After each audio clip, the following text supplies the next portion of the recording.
मैं आनंद सिंह चौहान आपका स्वागत करता हूं एक और नई वीडियो में। लास्ट वीडियो में अपने प्रश्नावली 3.2 से पहले जितने भी उदाहरण थे सारे को कर दिया था कंप्लीट। आज हम पढ़ेंगे प्रश्नावली 3.2 के सवाल। तो प्रश्नावली 3.2 में 7 सवाल है, तो आज हम करेंगे एक सवाल को कंप्लीट। सवाल नंबर पहला कुछ इस प्रकार है। सवाल कह रहा है कि सवाल नंबर पहला लिखा हुआ था कि निम्न समीकरण के रेखीय समीकरण बनाइए तथा उन्हें ग्राफीय विधियों से हल कीजिए। तो मैंने पहला समय नहीं लिख के सीधे पहले का पहला सवाल लिखा है। इसको सवाल को ग्राफीय विधि से आपको हल करना, हल करके इसका उत्तर निकालना था। प्रश्नावली 3.1 में सिर्फ आपने क्या बनाया था, बीजगणित रूप में व्यक्त किया था और ग्राफीय या ज्यामितीय रूप में व्यक्त किया था। अब हमें इनका हल भी निकालना है। क्या निकालना है? हल। तो सवाल कुछ इस प्रकार है। कक्षा 10वीं के 10 विद्यार्थियों ने एक गणित की पहली प्रतियोगिता में भाग लिया। कक्षा 10 के 10 विद्यार्थियों ने गणित की एक पहली प्रतियोगिता में भाग लिया। यदि लड़कियों की संख्या लड़कों की संख्या से 4 अधिक है तो प्रतियोगिता में भाग लिए लड़कों व लड़कियों की संख्या ज्ञात कीजिए। तो आपको लड़कों तथा लड़कियों की संख्या निकालनी है। जब भी परीक्षा में लड़कों या किसी संख्या को निकालने की बात आई उसको हमेशा x तथा y मानना है। जो निकालने का बोले उसे हमेशा x तथा y मानना है। तो हम क्या लिखेंगे? माना लड़कों की संख्या क्या होगी? माना लड़कों की संख्या x, माना लड़कों की संख्या x तथा लड़कियों की संख्या y है। मान लिया आपने, लड़कियों की संख्या y है। ऐसे सवालों में सबसे महत्वपूर्ण चीज होती है कि आपको इक्वेशन बनानी आनी चाहिए। प्रश्न पढ़ के आपको समीकरण बनाने आने चाहिए। माना लड़कों की संख्या x तथा लड़कियों की संख्या y है। अब हम बनाएंगे इससे समीकरण। तो पहला समीकरण तो अपना यही बन रहा है कि कक्षा 10 के 10 विद्यार्थी, मतलब लड़की भी थी लड़के भी थे, दोनों मिला के कितना हो गया? 10। एक समीकरण तो बन गया अपना ये से कि कक्षा 10 के 10 विद्यार्थियों ने। दूसरी कंडीशन दे रखी है कि लड़कियों की संख्या लड़कों की संख्या से 4 अधिक है। तो लड़कियों की संख्या क्या थी? y, लड़कों की संख्या से 4 अधिक है। लड़कियों की संख्या लड़कों की संख्या से 4 अधिक है। ये बन गया अपना समीकरण 2। अब हमें इन समीकरणों की मदद से ग्राफ बनाना है और ग्राफ द्वारा इस समस्या का हल निकालना है। ग्राफ द्वारा इस समस्या का क्या निकालना है? हल। और ग्राफ का हल मैंने पिछले वीडियो में डिस्कस किया था। जहां दोनों रेखा एक दूसरे को काटती है, जिस बिंदु पर काटती है वो उसका क्या हो जाएगा? हल। अब हम बनाएंगे इसका ग्राफ। और ग्राफ बनाना हमने बहुत सारे सवाल किए इस तरह के 3.1 में 3.1 के उदाहरण, तो ग्राफ बनाना आपने सीख लिया होगा। अब मैं कर रहा हूं समीकरण नंबर 1 से पॉइंट निकाल रहे हैं। वैसे समीकरण एकदम इजी है तो पॉइंट भी निकलेंगे इजी, एकदम आसानी से हो जाएगा। समीकरण 1। सबसे महत्वपूर्ण बात इस तरह के सवालों में होते हैं आपको समीकरण बनाना आना चाहिए। क्या आना चाहिए? समीकरण बनाना। सवाल को पढ़ के समीकरण बनाना आपको आ गया तो बाकी का काम तो एकदम आसान है। फिर तो आपको पॉइंट ही बनाने। तो x + y बराबर 10। अब मैं मान रहा हूं कि x बराबर 0, समीकरण 1 से 0 + y बराबर 10, y बराबर 10। और किसी भी बिंदु के निर्देशांक क्या होते हैं? x, y। हमेशा x को पहले y को बाद में। अब एक बार y बराबर 10 मान लो आप, y बराबर 10 सॉरी y बराबर 0। तो x + 0 वो फ्लो में कभी निकल जाता है मुंह से। x बराबर 10। तो बिंदु क्या मिल गया अपन को? x, y, x, y। इसी प्रकार समीकरण नंबर 2 के लिए, इसी प्रकार समीकरण नंबर 2 के लिए करता हूं मैं। समीकरण नंबर 1 के लिए 2 बिंदु निकाल दिए, समीकरण नंबर 2 के लिए भी 2 बिंदु। समीकरण नंबर 2, समीकरण नंबर 2 है y बराबर x + 2। जरूरी नहीं है कि मैं x बराबर 0 मान रहा हूं तो आप भी x बराबर 0 मान दो। आप x बराबर 1, 2, 3, 4 कोई भी मान के मान निकाल सकते हो। मान हमेशा आपको पूर्णांक निकालना है, पॉइंट में मान आपको नहीं निकालना है, जिससे आपको दिक्कत होगी फिर ग्राफ बनाने में। अगर पॉइंट में मान निकला तो हमेशा पूर्ण संख्या आनी चाहिए। आप 0 की जगह 1 भी लिख सकते हो, 2 भी लिख सकते हो। तो यहां में x बराबर वापस 0, तो ये हो गया अपना y बराबर 0 + 2 बराबर क्या आ गया? 2। बिंदु क्या हो गए?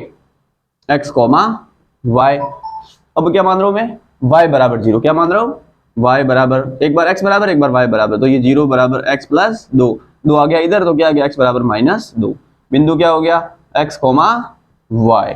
तो हमें कितने बिंदु मिल गए? 2 बिंदु इसके मिल गए, 2 बिंदु इसके मिल गए। आपको 2 बिंदु निकालने। अब हम करेंगे इसका प्लॉट ग्राफ।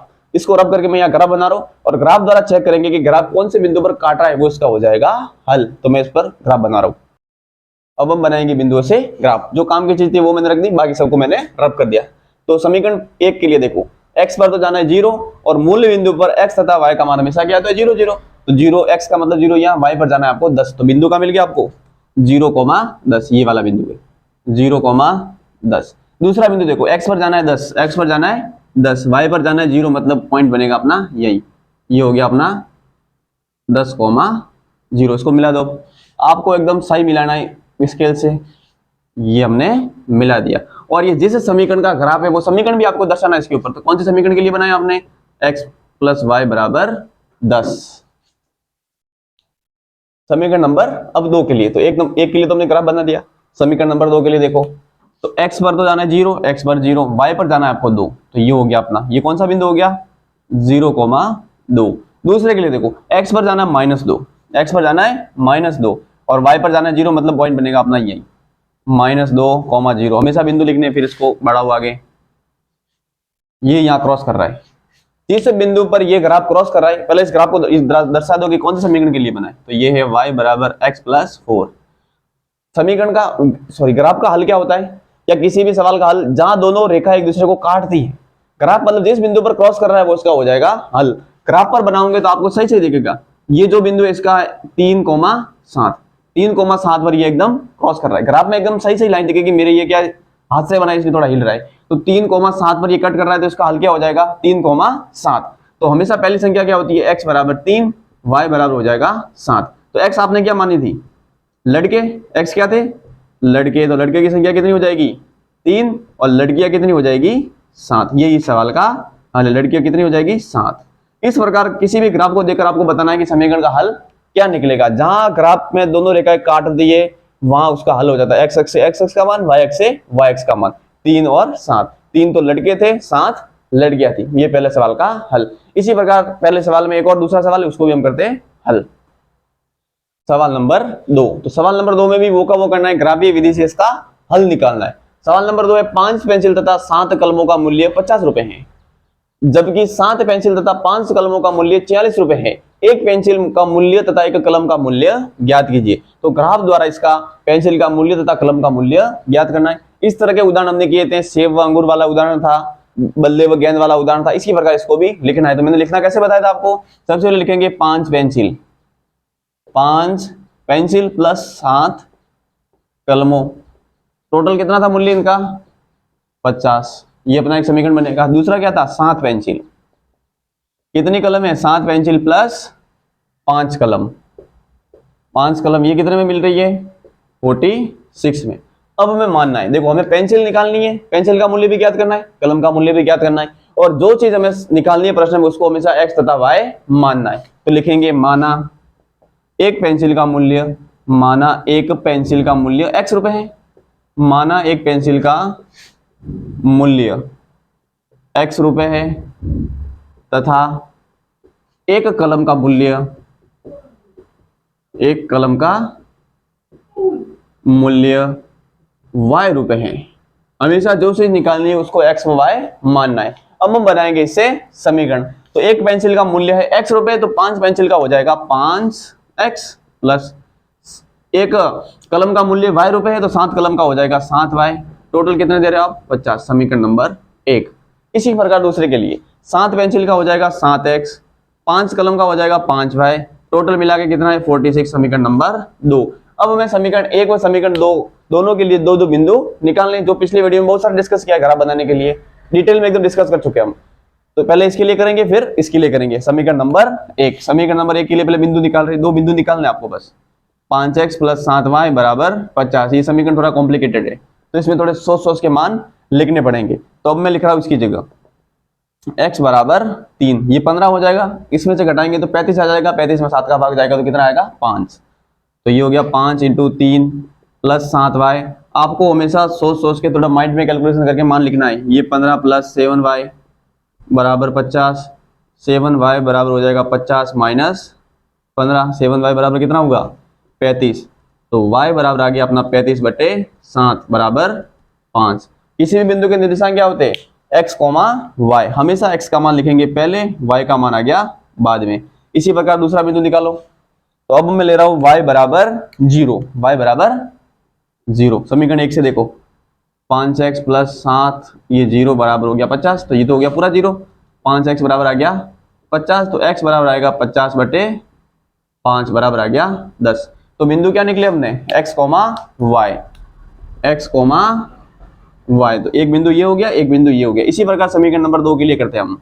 समीकरण नंबर 2, समीकरण नंबर 2 है 7x प्लस 5y बराबर 46। अब हम ले रहे x बराबर 3। क्या ले रहे x बराबर 3, इससे हो जाएगा तो ये हो गया 7 इंटू 3 प्लस 5y बराबर 46। ये थोड़ा सोच सोच के करेंगे, मेरी प्रैक्टिस इसलिए जल्दी से हो रहा है, आपके आसानी से हो जाएंगी सब। 5y बराबर 46, तो 5y बराबर 46 माइनस 20y बराबर कितना होगा 25। तो y बराबर अपना आ गया 25/5 बराबर 5। तो बिंदु क्या निकले x, y, x, y। तो ये x, y जगह नहीं है, थोड़ा मैं रब करके इस दूसरा बिंदु भी निकाल रहा हूं मैं इसको, तो मैं इसको रब कर रहा हूं, मैं यहां से इसको यहां कंटिन्यू कर रहा हूं। एक बिंदु तो निकाल दिया, दूसरे के लिए अब मैं y बराबर x बराबर ही मान लेते हैं, x बराबर मान लिया 8, x बराबर 8 तो समीकरण 2 से देखो प्लस 5y बराबर 46, ये हो गया 56 प्लस 5y बराबर 46, 56 को भेजो उधर, 5y बराबर 46 माइनस 56, ये आ गया माइनस का 10, क्योंकि माइनस की संख्या बड़ी है, तो y बराबर आ गया माइनस का 10/5 बराबर आ गया माइनस का 2। तो बिंदु क्या निकला x, y, x, y। इस प्रकार हमें चारों बिंदु मिल गए। अब हम इन चारों बिंदु से बनाएंगे ग्राफ, और ग्राफ द्वारा इस सवाल का निकालेंगे हल। ग्राफ जिस बिंदु पर कट रहा है वो बिंदु इसका हो जाएगा हल। अब मैं बना रहा हूं इसका ग्राफ, अब हम बनाएंगे इसका ग्राफ। तो समीकरण नंबर 1 के लिए देखो, x पर जाना है 3, y पर जाना है 5। तो x पर 3 मतलब इन दोनों के बीच में ये 3, y पर जाना 5 मतलब 4 और 6 के बीच में, तो ये अपना हो गया पॉइंट। ये कौन सा पॉइंट है 3 और 5। दूसरा देखो, x पर जाना है 10, x पर जाना है 10, y पर 0 मतलब पॉइंट बनेगा अपना यही, ये अपना है पॉइंट 10,0। हमेशा पॉइंट लिखना है, फिर इसको मिला दो, आराम से मिलाना एकदम स्केल से। और जिस समीकरण का ग्राफ है वो समीकरण में लिख दो इसके ऊपर, 5x प्लस 7y बराबर 50। इसी प्रकार दूसरे के लिए देखो, x पर जाना है 3, y पर जाना है 5, तो एक बिंदु तो अपना हो गया यही। x पर जाना है 8, x पर जाना है 8, y पर जाना है -2, y पर जाना है -2, ये अपना हो गया दूसरा पॉइंट 8 माइनस 2। इसको मिला दो ऐसे, ये इसको थोड़ा ऐसे मिला दो, ये इसका भी नाम दे दो कि कौन सा, ये दर्शा दो 7x प्लस 5y बराबर 46। अब ये दोनों ग्राफ जहां एक दूसरे को काट रहे हैं वो इसका हो जाएगा हल। तो किस बिंदु पर काट रहे हैं ये 3 और 5, 3 और 5 इसका क्या हो गया हल। जहां दोनों ग्राफ जिस बिंदु पर काटे वो इसका हो जाएगा हल 3, 5। तो हमेशा x को पहले लिखते हैं, x बराबर 3 और y बराबर हो गया 5। x क्या माना था आपने पेंसिल, तो पेंसिल कितनी निकली कि एक पेंसिल का मूल्य कितना निकला 3 रुपए, और एक कलम का मूल्य कितना निकला 5 रुपए, क्योंकि आपने x को तो पेंसिल माना था, y को कलम माना था। अगर जब परीक्षा में सवाल करो तो आप x तथा y के मान समीकरण में रखकर इसको संतुष्ट भी कर दो। अगर ये आ रहा है इसमें मान रखने पर तो आपने किया है सही। जैसे एक बार टेस्ट कर लेते, x का मान 3 रखो इसमें, तो 5 इंटू 3, y का मान 5 रखो इसमें, बराबर है ये 50। इधर भी अगर 50 आ रहा है, ये हो गया 15, ये प्लस 35 बराबर 50, ये कितना आ गया 50 बराबर 50। मतलब आपने जो काम किया वो एकदम सही है। इसी प्रकार दूसरे समीकरण में मान रखे भी देखो, दूसरे में रखा हूं मैं, तो 7 इंटू 3 प्लस 5 इंटू 5 बराबर 46, ये हो गया 21, ये हो गया 25 बराबर 46, ये भी हो गया 46, ये भी हो गया 46। मतलब हमने जो सवाल किया वो एकदम सही था। इस तरह परीक्षा में इसका टेस्ट भी कर सकते हो कि आपने जो आंसर निकाला वो सही है या गलत है। अब हम करते हैं सवाल नंबर 2। पास बंद कर। सवाल नंबर 2, तो सवाल नंबर 2 में पढ़ रहा हूं कि अनुपातों a1/a2, b1/b2 और c1/c2 की तुलना कर ज्ञात कीजिए। अनुपातों की तुलना कर ज्ञात कीजिए कि निम्न समीकरण युग्म प्रतिच्छेदी है, संपाती है या समांतर है। तो इस तरह के तीनों फॉर्मूले हमने लास्ट वीडियो में डिस्कस कर लिए थे कि फॉर्मूले सीधे देखकर कैसे पता करेंगे कि ये संपाती रेखा बनेगी, समांतर रेखा बनेगी या प्रतिच्छेदी रेखा बनेगी। इन तीनों के लिए जो कंडीशन थी वो मैंने यहाँ लिख दी है। तो आपको बस इन फॉर्मूलों की मदद से ये देखना है कि समीकरण में प्रतिच्छेदी रेखा आएगी, संपाती रेखा आएगी या समांतर रेखा आएगी। तो अब हम करते हैं इसको स्टार्ट। a1/a2, b1/b2 अगर बराबर नहीं है तो क्या होगा प्रतिच्छेदी रेखा। a1/a2 बराबर b1/b2 बराबर c1/c2 तो क्या आएगा संपाती रेखा। a1/a2 बराबर b1/b2 बराबर नहीं है c1/c2 तो क्या आएगा समांतर रेखा, समांतर रेखा। तो इस तरह के सवालों में आपको सीधा देखकर बताना है कि प्रतिच्छेदी रेखा आएगी, संपाती रेखा आएगी या समांतर रेखा आएगी। तो पहले समीकरण पहले सवाल नंबर 1 के लिए अब 1 के हल कर रहे हैं। सवाल नंबर 1 का हल। तो हमेशा ऐसे सवालों को फॉर्मेट में लिखना है। कैसे लिखना है फॉर्मेट। तो दो चर वाले रेखीय समीकरण का फॉर्मेट क्या बताया था मैंने, ax plus by plus c बराबर 0, ये इसका होता है फॉर्मेट। क्या होता है फॉर्मेट। हमेशा बराबर में 0 आएगा। क्या आएगा बराबर में 0। अगर सवाल फॉर्मेट में लिखा हुआ नहीं है तो पहले इसको फॉर्मेट में लिखेंगे। तो ये फॉर्मेट में लिखा हुआ है ax by c बराबर 0, बराबर में 0 है, बराबर में 0 है, सब में बराबर में 0 है, मतलब सब फॉर्मेट में लिखे हुए हैं। अब आपको अनुपात देना है, क्या लेना है? अनुपात। तो हम इस समीकरण से पहले लिख रहे हैं कि a1 क्या है? a1 हमेशा x का गुणांक होता है। क्या होता है? x का गुणांक। तो ये x के साथ में क्या है? 5। b1 माइनस है तो माइनस लेना है, प्लस है तो प्लस लेना है, y के साथ माइनस, c1 हो गया 8। साइन के साथ लेना, माइनस है तो माइनस लिखेंगे, प्लस है तो प्लस। a2 हो गया 7, a2 बराबर 7। इसी प्रकार b2 बराबर, देखो b2 बराबर क्या आएगा अपना 6, और c2 क्या हो जाएगा? माइनस का दो, माइनस है तो माइनस लिखेंगे, प्लस है तो प्लस। परीक्षा में बिल्कुल आपको इसी पैटर्न में करना है जैसा मैं कर रहा हूं। अब हम निकालेंगे अनुपात। क्या निकालेंगे? अनुपात। अगर a1/a2 का अनुपात b1/b2 के अनुपात के बराबर नहीं है तो आपको तीसरा अनुपात c1/c2 निकालने की कोई भी जरूरत नहीं है, इससे अपना काम चल जाएगा। अगर a1/a2 बराबर है b1/b2 के, तो ये चेक करने के लिए कि दोनों में से क्या होगा, आपको c1/c2 भी निकालना होगा। तो अब हम a1/a2 निकाल रहे पहले के लिए। a1 कितना है? 5, a2 कितना है? 7। अब हम निकाल रहे b1/b2। b1 कितना है? -4, b2 कितना है? 6। ये कट रहा है तो इसको काट दो 2 से, ये -2, ये 3। अब देखो क्या दिख रहा है आपको? a1/a2 5/7 है, b1/b2 माइनस का 2/3 है, दोनों बराबर नहीं है। तो तीसरा c1/c2 आपको निकालने की कोई भी जरूरत नहीं है, तो सीधा लिखेंगे चूंकि a1/a2 is not equal to b1/b2। तो ये कौन सी कंडीशन है? प्रतिच्छेदी रेखा बनेगी। क्या बनेगी? प्रतिच्छेदी रेखा। सीधा परीक्षा में ऐसा ही लिखना है, प्रतिच्छेदी रेखा। एक बार वापस रिपीट कर लेते हैं इसको। तो सबसे पहले आपको समीकरण युग्मों को फॉर्मेट में लिखना है। अगर फॉर्मेट में लिखा हुआ है तो कोई प्रॉब्लम नहीं है, तो फॉर्मेट में लिखा हुआ था।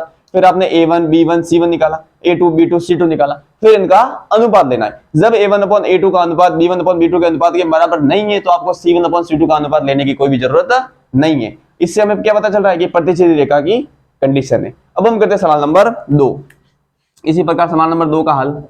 तो सवाल नंबर 2 देखो, a1 b1 c1, a2 b2 c2 format में जमा हुआ है, तो ले लो। a1 बराबर 9, हमेशा चिन्ह सहित लेना है। b1 बराबर 3 और c1 बराबर 12। a2 मतलब x का गुणांक, b2 मतलब y का गुणांक, अचर पद तो है ये c। a2 कितना है अपना 18, b2 है अपना 6 और c2 है अपना 24। अब वापस अनुपात, तो a1/a2 कितना हुआ? a1/a2 9/18 कट रहा है 1/2।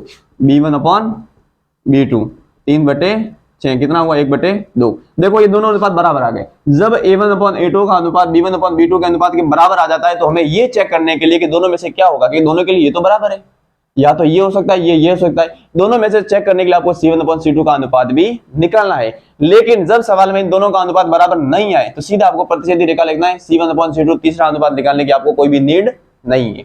देखो तो हम निकालते c1/c2। c1/c2 कितना आया? 12/24। ये भी क्या आ गया? 1/2। ये भी 1/2, ये भी 1/2, ये भी 1/2। तीनों कैसे बराबर? तीनों बराबर कौन सी कंडीशन है? संपाती रेखा की। तो लिखेंगे चूंकि a1/a2 बराबर है b1/b2 बराबर है c1/c2, इसलिए क्या होगी? संपाती रेखा। ये किसकी है? संपाती रेखा। अब हम करते हैं तीसरा सवाल। तो यही कर लेता हूं मैं, जगह पड़ी है तो। सवाल नंबर तीसरा, पहले फॉर्मेट में जमाना है, उसके बाद करना है। फॉर्मेट में जमा हुआ है, बराबर में हमेशा 0 लिखना है। तो इसके लिए देखो a1 x का गुणांक a1, y का गुणांक b1, c1 होता है अचर पद, x का गुणांक, y का गुणांक और अचर पद।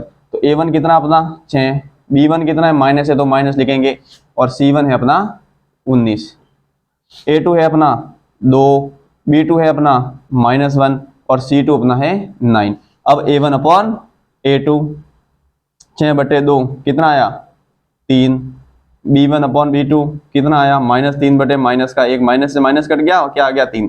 जब a1/a2 बराबर होता है b1/b2 के, तो दोनों में से कौन सी होगी ये चेक करने के लिए आपको c1/c2 निकालना है। तो इसमें भी दोनों बराबर आ रहे हैं 3-3, इसलिए हम निकालेंगे c1/c2। c1/c2 क्या आ गया? 19/9। क्या लिखेंगे? चूंकि a1/a2 बराबर b1/b2, ये तो दोनों बराबर है 3-3, और ये बराबर नहीं है c1/c2, ये बराबर नहीं है। तो ये किसकी कंडीशन है? समांतर रेखा की। तो ये क्या हो जाएगी? समांतर रेखा। इस प्रकार इस सवाल को करना था। अब हम करते हैं सवाल नंबर तीसरा। सवाल नंबर 3। तो सवाल नंबर 3 ये है कि अनुपात a1/a2 b1/b2 व c1/c2 के द्वारा ये आपको बताना है कि समीकरण निकाय संगत है या असंगत है। दूसरे सवाल में तो आपको क्या बताना था, प्रतिच्छेदी है, संपाती है या समांतर है, और तीसरे सवाल में आपको बताना है संगत है या असंगत है। तो इनके लिए मैंने आपको लास्ट वीडियो में क्या कंडीशन बताई थी कि अगर प्रतिच्छेदी रेखा है, जिन सवालों में हल निकलते वो हो जाते संगत और जिनमें हल नहीं निकलते वो हो जाते असंगत। तो प्रतिच्छेदी रेखा है तो इसमें हल निकलेंगे, क्या हो जाएगा संगत। संपाती रेखा में हल निकलते, अनंत हल होते लेकिन हल तो निकलते, वो भी क्या हो जाएगा संगत। अगर समांतर रेखा की कंडीशन आ रही है तो वो होती है असंगत। तो आपको तीनों में से जो कंडीशन अप्लाई हो रही है उसके हिसाब से संगत तथा असंगत बताना है। तो सबसे पहले मैंने आपको क्या बताया था कि सबसे पहले इसको फॉर्मेट में लिखना है। किसमें लिखना है, फॉर्मेट। तो फॉर्मेट क्या था अपना, सबसे पहले फॉर्मेट में जमाना है। फॉर्मेट अपना होता है ax plus B Y plus C बराबर 0। बराबर में हमेशा क्या आना चाहिए, 0, और इसके बराबर में 0 नहीं है, इसके बराबर में 0 नहीं है, तो पहले इसको जमाएंगे फॉर्मेट में। हमेशा सवालों को फॉर्मेट में जमाना है। तो 5 को लेकर इधर, इस 5 को लेकर इधर, इस 7 को भी लेकर इधर, बराबर में आ गया 0। 2x माइनस 3y माइनस 7 बराबर 0। अब अपना हो गया फॉर्मेट के जैसा। अब हमें a1 a2 b1 b2 और c1 c2 का अनुपात निकालना है। करें स्टार्ट। सबसे पहले सवाल को फॉर्मेट में लिखना है। a1 ax by c बराबर 0, बराबर में हमेशा 0 लेना, बराबर में हमेशा 0 लेना है। अगर नहीं है तो इसको इधर भेजेंगे, नहीं है तो इसको इधर भेजेंगे। अब अनुपात ले रहे, a1 x का गुणांक, b1 y का गुणांक और c1 हमेशा अचर पद होता है। माइनस है तो माइनस, प्लस है तो प्लस। वैसे प्लस का साइन हम नहीं लिखते, ऑलरेडी ये प्लस है। a2 2 b2 माइनस 3 c2 हो गया अपना माइनस 7। अब हमें अनुपात लेना है। क्या लेना है, अनुपात। तीनों में से कोई भी कंडीशन हो सकती है, उसके लिए संगत व असंगत लिखना है। तो सबसे पहले a1 upon a2 3/2 b1 upon b2, ये क्या हो गया 2/-3। अब ये दोनों बराबर नहीं है। जब a1 upon a2 is not equal to b1 upon b2 या a1 अपॉन a2 का अनुपात b1 अपॉन b2 के अनुपात के बराबर नहीं है, तो आपको तीसरा अनुपात c1 व c2 का लेने की कोई भी जरूरत नहीं है, इससे अपना काम हो जाएगा। तो देखो दिख रहा है, क्या लिखेंगे, a1 अपॉन a2 बराबर नहीं है b1 अपॉन b2 के। ये किसकी कंडीशन है, प्रतिच्छेदी रेखा की, और प्रतिच्छेदी रेखा में हल निकलता है, इसलिए क्या हो जाएगा संगत। चूंकि इसलिए संगत निकाय, समीकरण में क्या है, संगत निकाय है। क्योंकि संगत निकाय क्या होगा, क्योंकि इसका हल निकल रहा है। अब हम करते हैं सवाल नंबर दूसरा। यहाँ पास सवाल नंबर दूसरा कर रहा हूं मैं, इसको रब करके कर रहा हूं। सवाल नंबर तीसरे का दूसरा।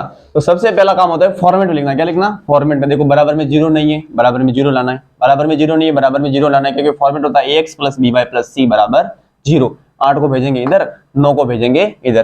पहला काम हमेशा फॉर्मेट में लिखना है। क्या लिखना है, फॉर्मेट में। तो 8 आ गया इधर, बराबर में आ गया 0।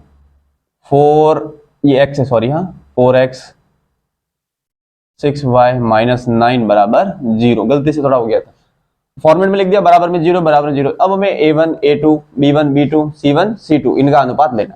तो सबसे पहले a1 x का गुणांक, b1 माइनस 3, माइनस है तो माइनस लेंगे, प्लस है तो प्लस लेंगे, c1 माइनस 8, a2 x के साथ में 4, b2 माइनस 6 और c2 हो जाएगा माइनस का 9।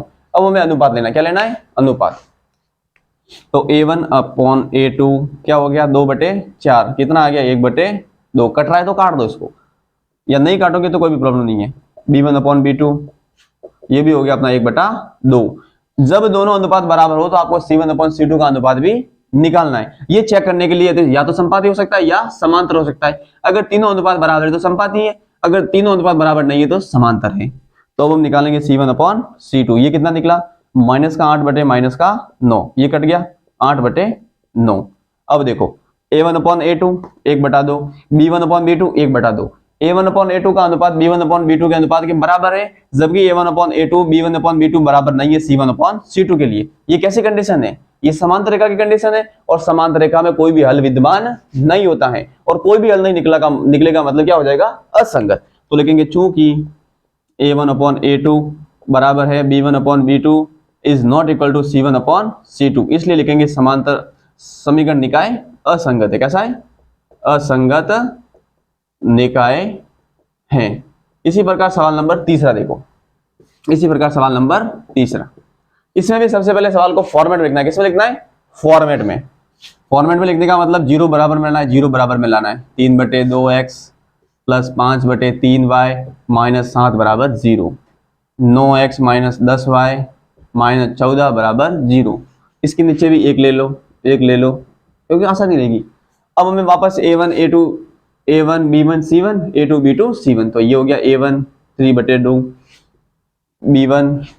B1 मतलब ये 5/3, C1 हो गया -7, A2 9/1, B2 -10/1 और C2 हो गया ये -14। ठीक है, अब हमें अनुपात लेना है A1/A2, तो 3/2 9/1, इसको कर दो उल्टा तो क्या हो गया 3/2 इंटू 1/9, ये 3 का भाग गया कितनी बार 3 बार, तो क्या आ गया अपना 1/6। इसी प्रकार लिखो B1/B2, B1 है 5/3, ये हो गया 10/1, इसको उल्टा कर दो 5/3 इंटू 1/10, ये कट गया 2 बार, कितना आ गया 1/6। अब यहाँ देखो A1/A2 1/6, B1/B2 1/6, जब ये दोनों बराबर आ जाए तो आपको तीसरा अनुपात भी चेक करना है।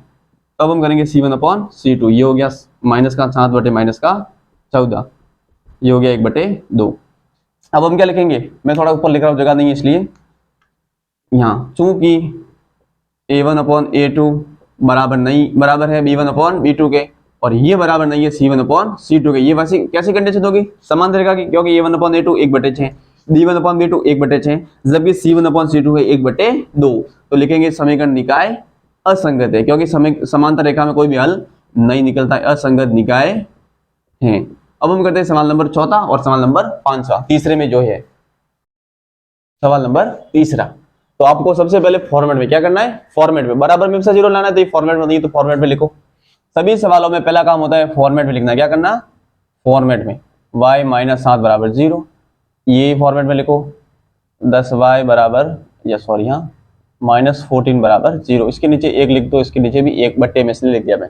अब हम क्या करेंगे अनुपात लेंगे, तो A1 3/2, A1 होता है x का गुणांक, B1 5/3, C1 -7, A2 9/1, B2 -10/1, minus plus का विशेष ध्यान रखना, -14।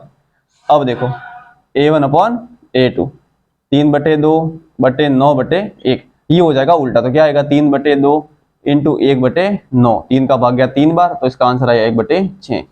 इसी प्रकार B1/B2, ये है 5/3 और नीचे आएगा -10/1, ये भी उल्टा हो गया, तो 5/3 इंटू 1/10 और माइनस को ले लिया बार, ये गया 2 बार, यह आ गया -1/6, 1/6 तो आ रहा है, लेकिन ये माइनस का आ रहा है, ये प्लस का आ रहा है, तो भी ये अलग अलग है, मतलब बराबर नहीं है, तो लिखेंगे चूंकि A1/A2 is not equal to B1/B2, तो ये क्या हो जाएगा संगत, क्या हो जाएगा, तो मैं यहाँ लिख रहा हूँ कि समीकरण निकाय संगत है, क्योंकि ये प्रतिच्छेदी की कंडीशन है, इसका हल निकलेगा। अब हम करते हैं सवाल नंबर 4, A1/A2 बराबर नहीं है B1/B2 के। अब हम करते हैं सवाल नंबर 4, तो इसको भी पहले फॉर्मेट में लिखो, किसमें लिखो फॉर्मेट में, बराबर 0 लाना आपको, -3y -11 = 0, -10x +6y माइनस ये हो गया प्लस, इधर आके बराबर 0।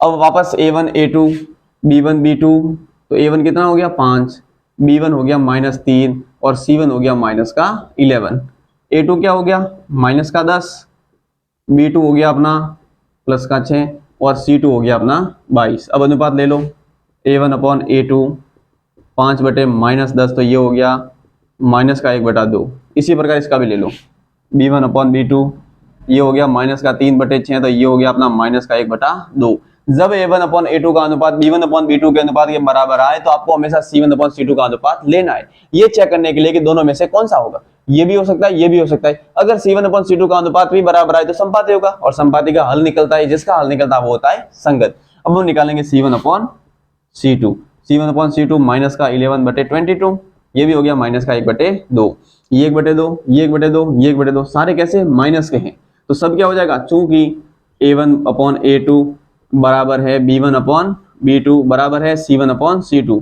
ये कौन सी कंडीशन है संपाती रेखा की, और संपाती रेखा में हल निकलता है, जिसका हल निकलता है वो होता है संगत, तो ये भी हो जाएगा संगत निकाय। अब हम करते हैं तीसरे सवाल का आखिरी सवाल, सवाल नंबर 5, सवाल नंबर तीसरे का आखिरी सवाल।